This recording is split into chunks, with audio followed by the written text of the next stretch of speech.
INCBOA. So in this last session, this last video session, we're going to talk about three-person mechanics and just some differences between two-person and three-person mechanics, and look at some positioning and coverage areas and how they differ. Feel free to watch this video a couple times if you need a refresher, or if you would like me to share the PowerPoint, I'm happy to do that as well.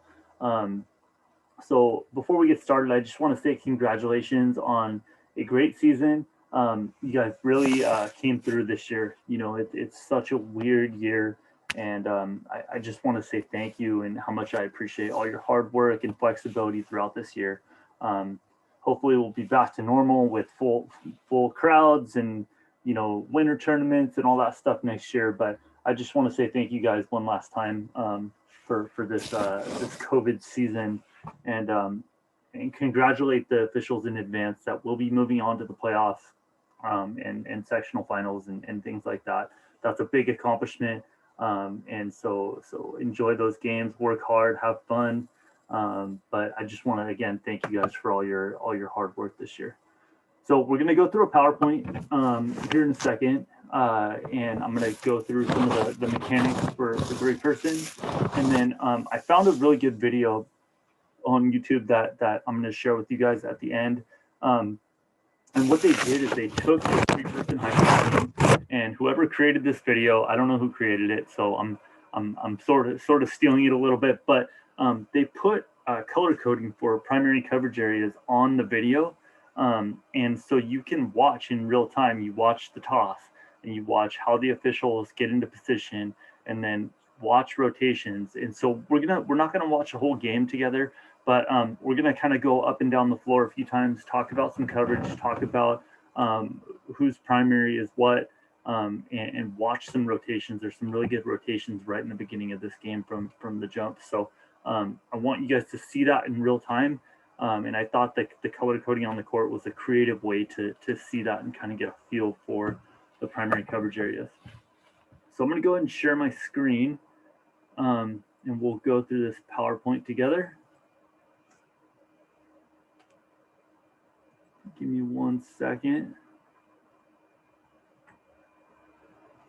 Okay, so here we go. We're gonna talk about standard primary coverage areas, and just go through some very basic things, but are important reminders as we go into three-person, as they differ a little bit from two. So what are the pregame responsibilities and positions? So you can see in this diagram that the referee is, the crew chief is at the division line across from the table, watching warm-ups.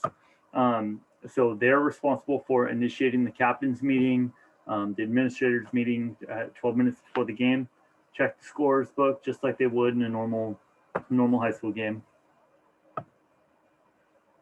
Umpire one is set up across from the visitors team's bench. So at the 28-foot line, and your responsibility is just as you would in a normal game. You're observing warm-ups, checking uniforms, interacting with players, all that stuff that you would normally do. So that's your position. The U1 is on the visitor opposite the visitor side bench. And then the U2 is on the opposite side, 28-foot line across from the home team's bench, and same as the U1, you're observing the team's warm-ups on that side. Okay, so moving to the jump ball. So the umpire one will be at the 28-foot line, right by the home team's bench.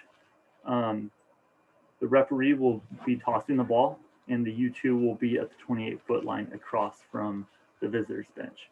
So the referee's responsibilities is to toss the ball and any violations by either team. The umpire one at the 28-foot line across from the home, or right in front of the home's bench, they will be chopping the clock. So they're responsible for starting the clock on the tip, and then just as the referee adjudicating the toss, if there's a bad toss, of blowing it back, or any violations that occur.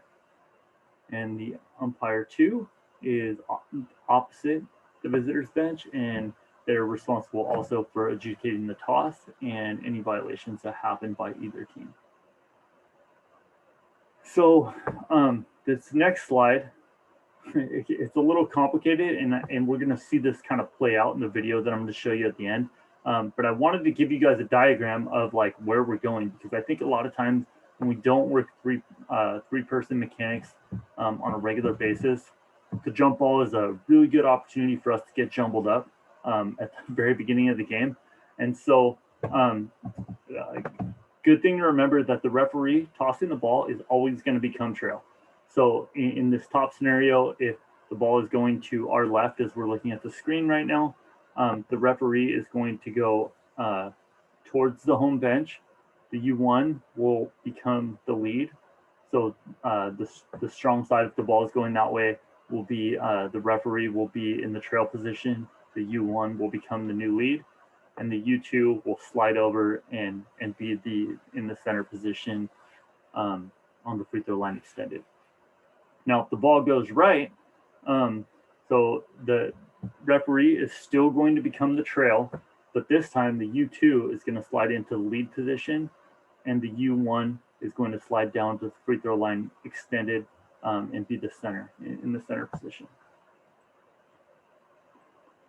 So I kind of said all this already, so I'm going to skip through. Okay, timeout positions. So we have the 30-second and full timeouts. So one official is always going to be with the ball. So wherever we're inbounding the ball, sideline or end line, the one official is going to be with the ball. And so that will always be the new trail. The new trail is always going to inbound the ball. The lead or center, depending on if it's a full or 30-second timeout, the 30-second timeout, the lead and center are going to be at the top of the three-point circle. And if it's a full timeout, they're going to be positioned on the lower block opposite each other. So this top one, this 30-second is scenario 1, 30-second timeout. And oops. And the second scenario down here is a full timeout. So at the 15-second horn, the center would then go over to the home bench right here and say, that was the first horn, please break the huddle. Same thing for the lead would go over to the visitors bench and try to break the huddle and then assume their positions for the ensuing inbound. Okay, so a lot of this video, we're going to talk about primary coverage areas. So this is the standard set and half court.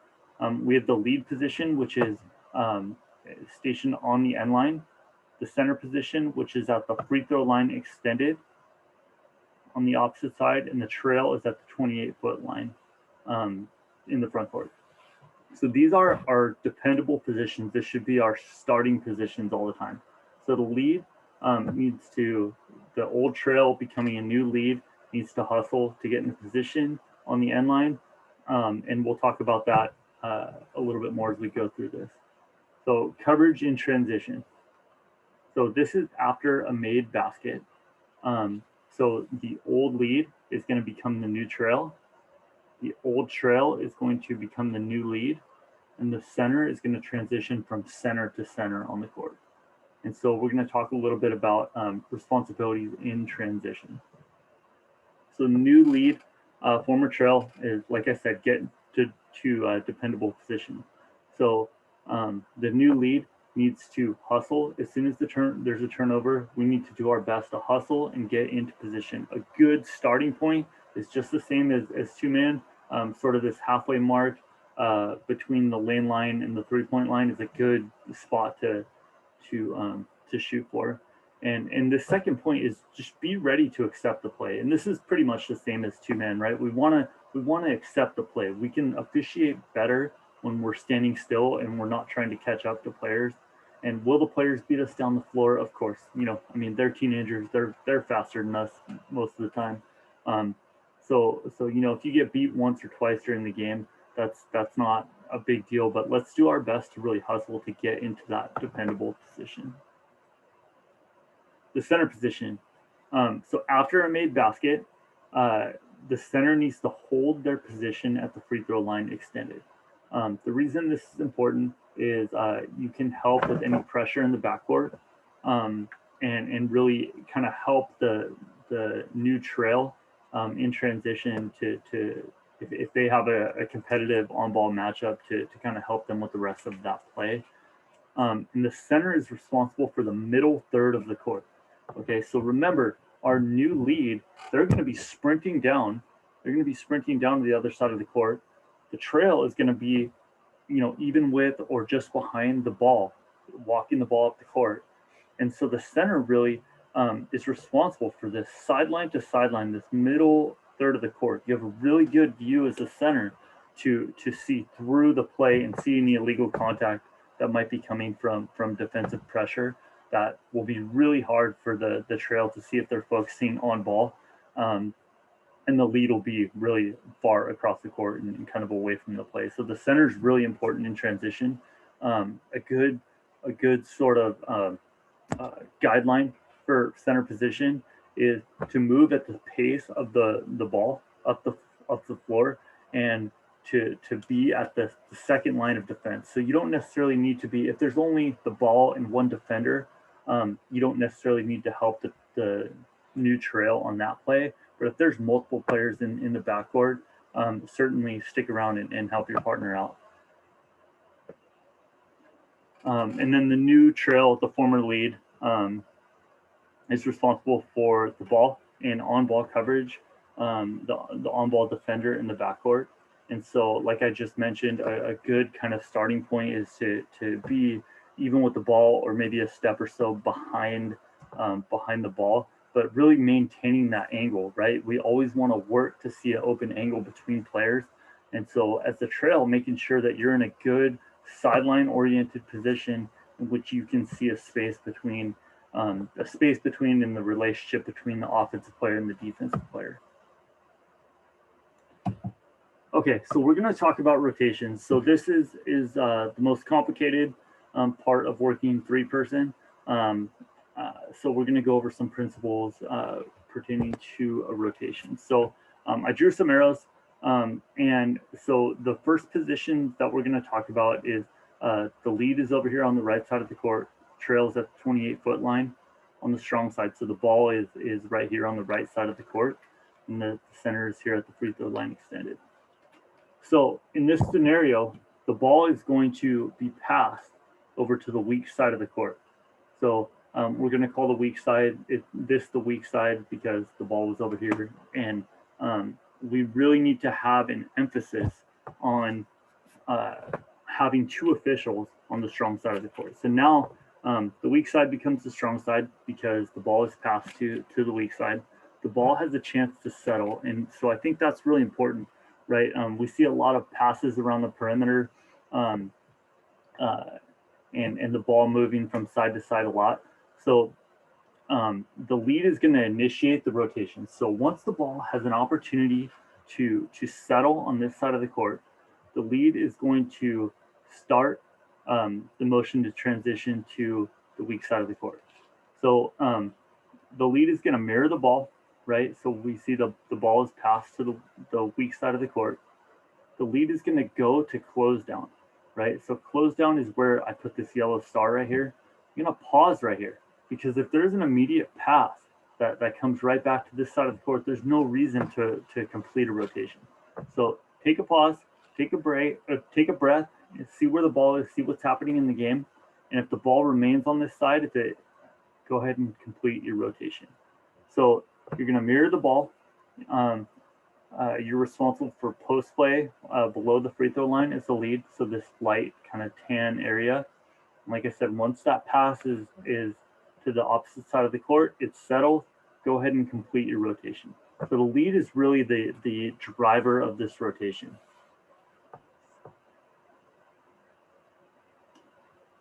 The center. Okay, so we have in this scenario that we talked about, the ball is passed over to the weak side, which will become the new strong side when the ball is there. The center is primarily off ball, right? But once the ball comes in their primary, so it's this darker tan circle, they're responsible for weak side ball coverage. So this ball comes in their area and the lead's still over here. They are now on ball. So that's an important distinction to make. And we talked a lot about on ball, off ball in a meeting a couple weeks ago. So it's important that once the ball comes over here, the center accepts that play. So once the ball settles over here, the lead is going to pause the close down and make their way over to the new strong side. So the center then will transition to being the trail. But I think this is a really important point that during the rotation, if this center is positioned right here and has a really good look at this play, you don't need to move the trail and give up a really good look. But wait till maybe you're off ball, or wait till the players move or a pass happens or something, and then complete your rotation as a center. So the pace in which you rotate as a center, it really depends on the location of the ball and how engaged your matchups are in front of you. And then finally, the last position is the trail. So I think it's important that the trail be aware of where the lead is. If the lead is starting in rotation or is paused at close down, it's a good idea to kind of take a step towards the end line in anticipation for that rotation to begin. Because as soon as that lead goes across to complete a rotation, that trail needs to move to the center position, which will be free throw line extended. So that needs to be a seamless transition. So it's almost like if there was a string held between the lead official and the trail official, and as soon as that lead goes, the trail should be pulled to the new center position. I put a couple other notes on here. So the lead's responsible for post play. So that would be another good reason for a lead to rotate. If there was a pass that ended up down here really low on the block on the center side of the court, the lead needs to get over to the new strong side to help officiate that post play. Let's see, what else did we talk about on here? So the center, they're responsible for weak side ball coverage, the 3-point coverage. We didn't talk about that yet. So the center is responsible, so you can see the lines pretty clearly delineated here, but the center is responsible for marking an attempt in a successful 3 in this dark tan area, and the trail is responsible for marking an attempt or a successful 3 in this lighter tan area. Let's see what else. The center position is also responsible for weak side rebounding. So if there's a shot that happens from the strong side, the center needs to be ready to help out on the rebounding, and the trail is really responsible for assisting in the strong side rebounding as well. Okay, why do primary coverage areas matter? So these coverage areas were developed to allow officials to use proximity and angles to have the best view of the game in action in specific areas of the court. And so we talked a lot about on ball, off ball, and that's even more important when you have 3 officials on the floor, because you have a smaller piece of the pie. And so if we're really good in our primary coverage area, we're looking at the players that are in our area and we're dictating angles, we're going to have a lot better coverage of the court in a 3-person game. The coverage areas are labeled as primary rather than absolute because the expectations that can arise that require officials to no longer have primary responsibility for officiating action in their area. And so they're called primary coverage areas. So I guess a good example would be, and I think we're going to see an example of this in a little bit, is the center official who is on the weak side of the court. If there's nothing going on in their area, they can absolutely extend their vision and help their lead, help their trail. And I think we have a curl play here that we're going to talk about this. And with so many bodies in such a small place, there are times an official will be straight lined or stacked and not have an open look. Some examples of this might be screens, post plays, curls, and the philosophy really is, if a play is closing to one official in the 3-person system, it's likely opening to another official. So we're not going to guess.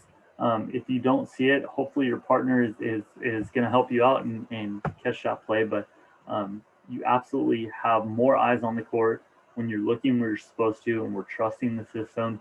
We can cover the court a little better. So here's the curl play that we talked about. I'm not going to read all this right now.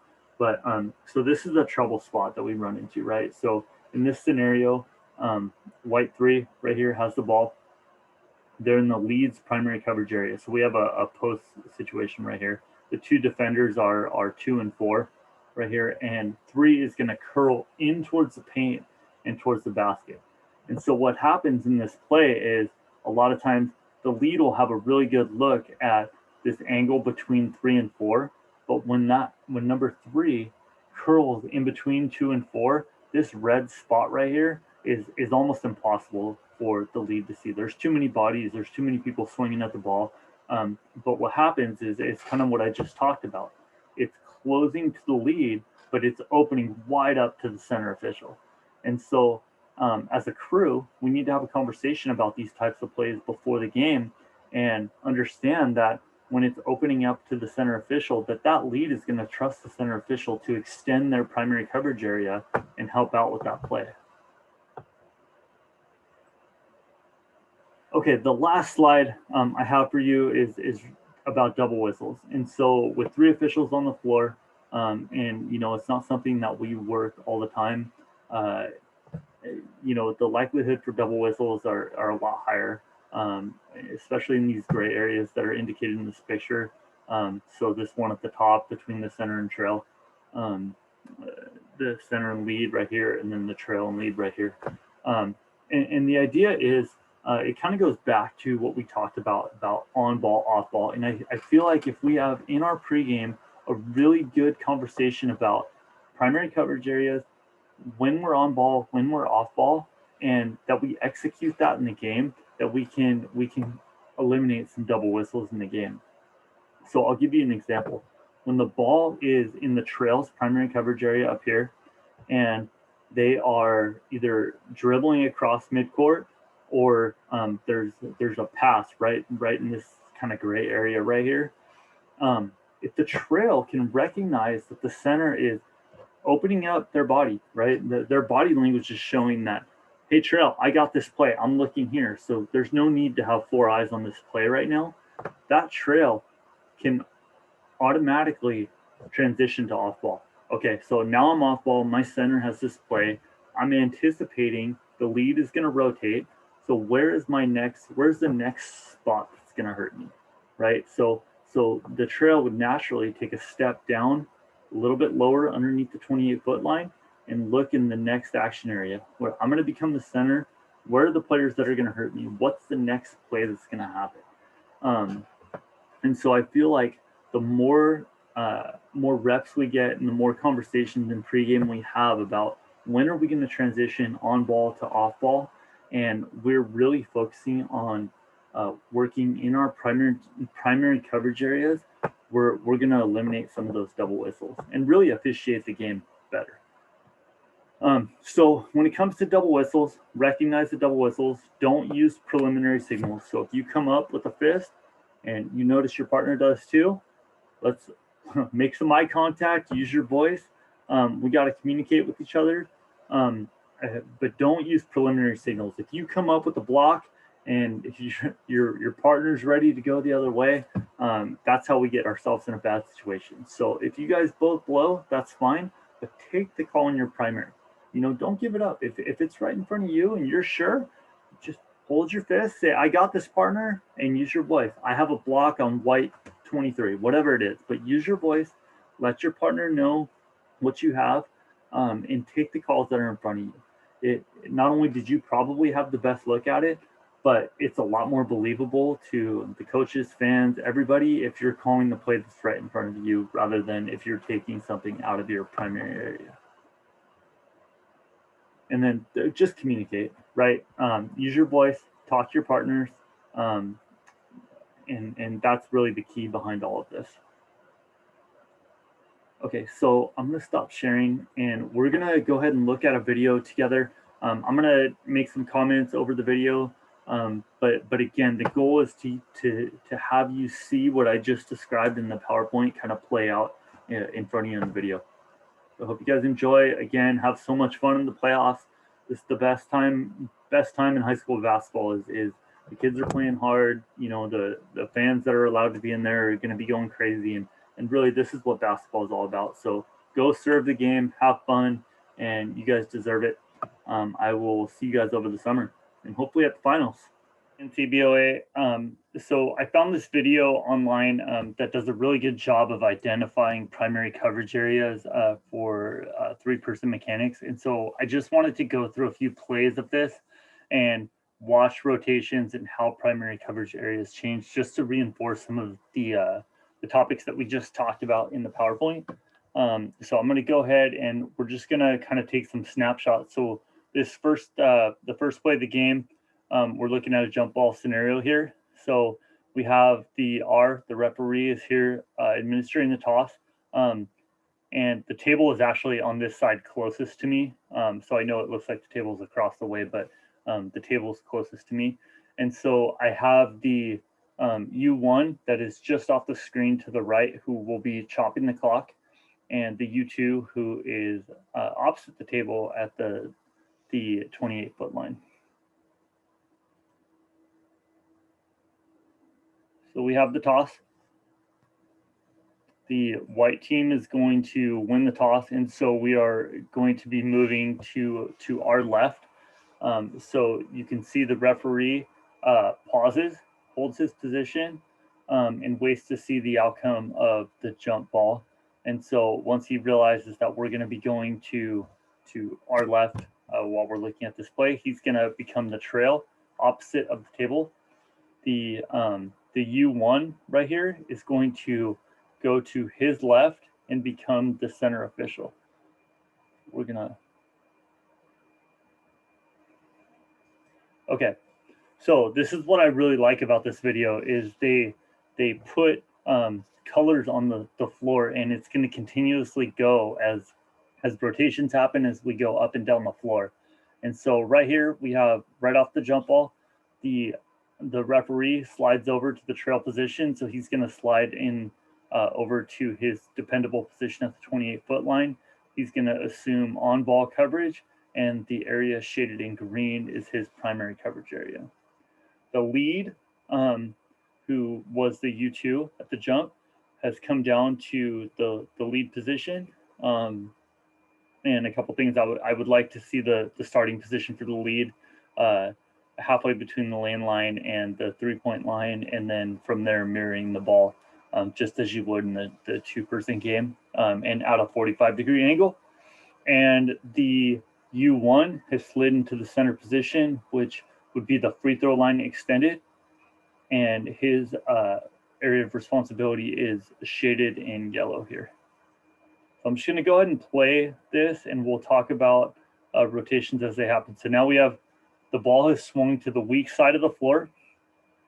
So the center is now on ball. So if I take this back, the ball is in the trail's primary coverage area right now still, and we're going to have a pass to the weak side.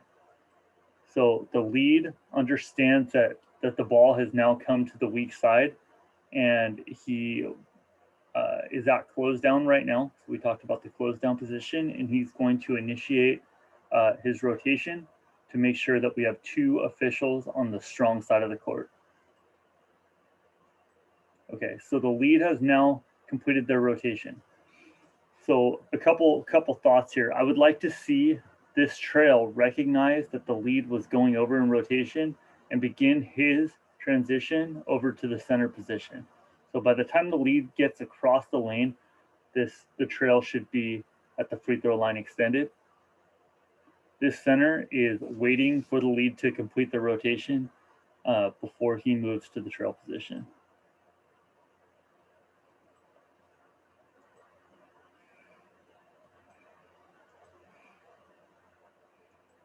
So we have a three-point shot.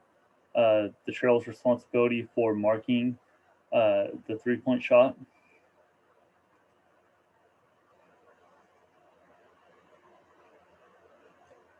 Okay, so now we have a transition play. So a couple points that we covered in the PowerPoint is the former lead is now going to become the trail in transition.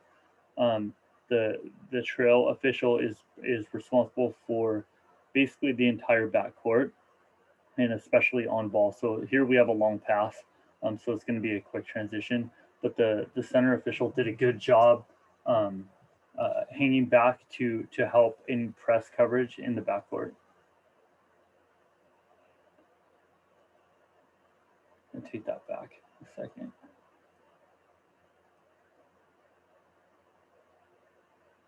We also talked about the center official not bailing out and helping with that press coverage, and they're responsible for the middle third of the court, right? This is their primary coverage area from sideline to sideline. They have the best view. So if the ball was closer to the table, closer to us right now, they have the best look through those players as we transition up the floor. And so the center official is really staying engaged with this play.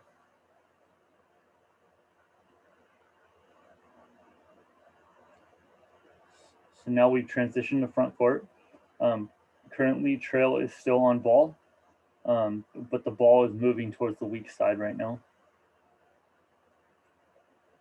So now, if you look at the head position of the center official, he is now picking up the ball, and the Trail is beginning to move down to the 28-foot line in anticipation for the lead's rotation because the ball is on the weak side. So there the lead goes, and this Trail does a good job to getting down to the C position. And now the C transitions up to the Trail. So I would say really good job by this crew, staying on ball and recognizing when you want to be off ball. So let's watch that rotation again. Lead goes, Trail goes.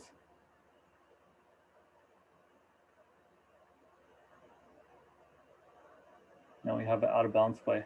Okay, so this is a good example right here. So we have an out of bounds on the end line that is opposite where the lead was currently positioned. So the lead was positioned opposite the table, and the out of bounds call in the ensuing inbound throw is going to be table side. And so we have a dead ball switch here. So the lead is going to slide over on the end line to administer the throw in, and the C is going to assume the Trail position, and the Trail is going to assume the lead position. So as you can see, the primary coverage area is switched again.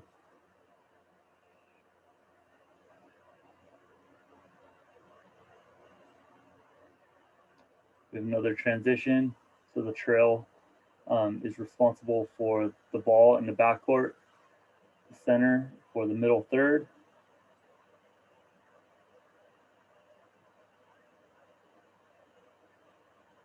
And that was a really good example of, we have the ball is on the weak side. The Trail recognizes that it's on the weak side and goes immediately to close down and anticipates rotating. So if this ball were to stop and settle on this side, I would expect the lead official to rotate over to make that the strong side, having two officials on the ball side. But instead, if you watch, the Trail official begins a rotation, and then we have an immediate shot. So we talked about the reasons why you don't rotate. You have immediate shot, immediate pass, or a turnover. And so we have an immediate shot. So the lead does a really good job of backing out of the rotation and not confusing his crew. So good job by this crew.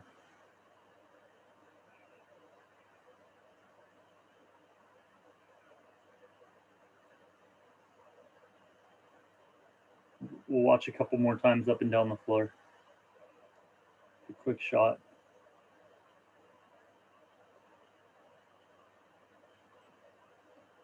So this crew is really doing a good job of focusing on their primary coverage area.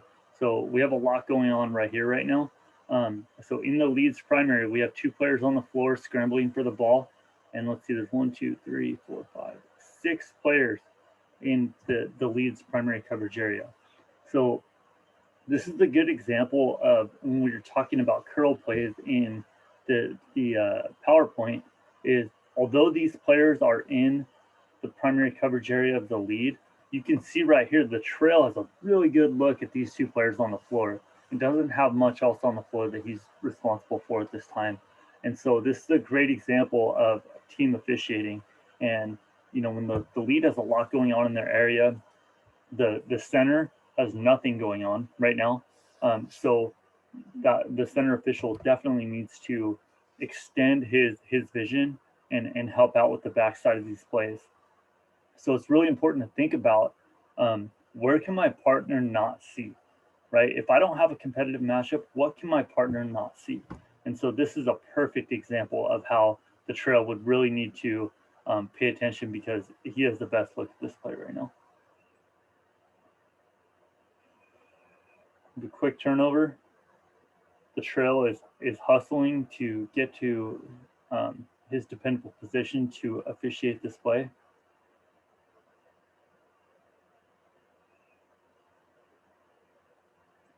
Another rotation.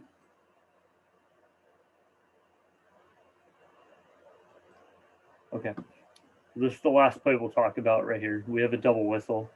And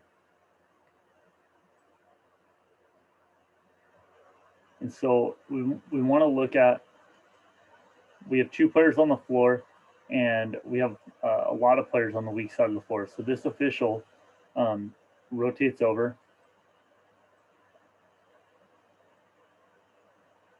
And then we have, okay, we have a weak side rebound now. So this trail official did a good job of getting in position, right? So we have a play that is technically in the, it's sort of in the 50-50. Could it be in the center's primary coverage area or the leads?